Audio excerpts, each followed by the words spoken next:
I'm Dr. John, and this is your Maintenance Minute. Now, look, if you're a CMRP or if you're a graduate from North Carolina State University's MRM program, you know this formula. This is the formula for availability.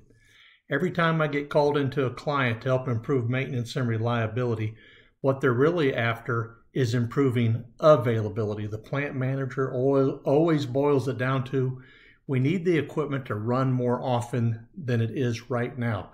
That is availability.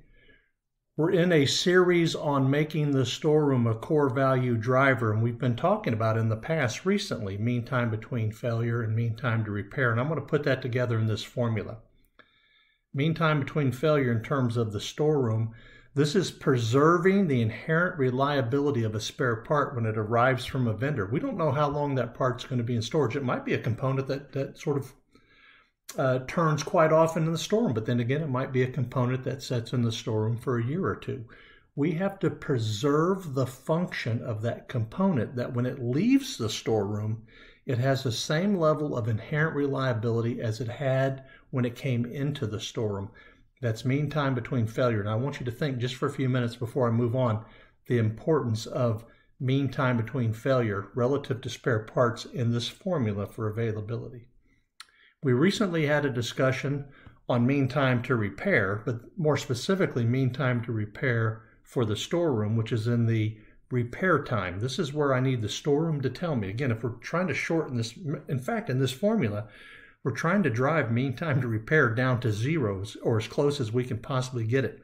Look, I need the storeroom to tell me within 2 minutes, do we have the part or not? Because I have to make a business decision based on if we have it or not. So that's where the storeroom can tell me if I have the part. That can shorten that time, that mean time to repair. Not can I get it in 2 minutes, but do we have it or not? But also, mean time to repair isn't just for emergency work, it's also for planned work. Is the correct part kitted prior to job execution in the correct quantity? You can see how that would shorten mean time to repair and how that would improve this availability formula. Now look, I want you just to consider this formula for availability. Again, if you're a CMRP, sorry for the review, you already know this formula. If you graduated from North Carolina State's MRM program, you definitely know this formula. Chances are I actually taught it to you. But what we're trying to do is increase mean time between failure. The storeroom has a huge role to play in that. Again, the longevity of the component that they pull out of the storeroom.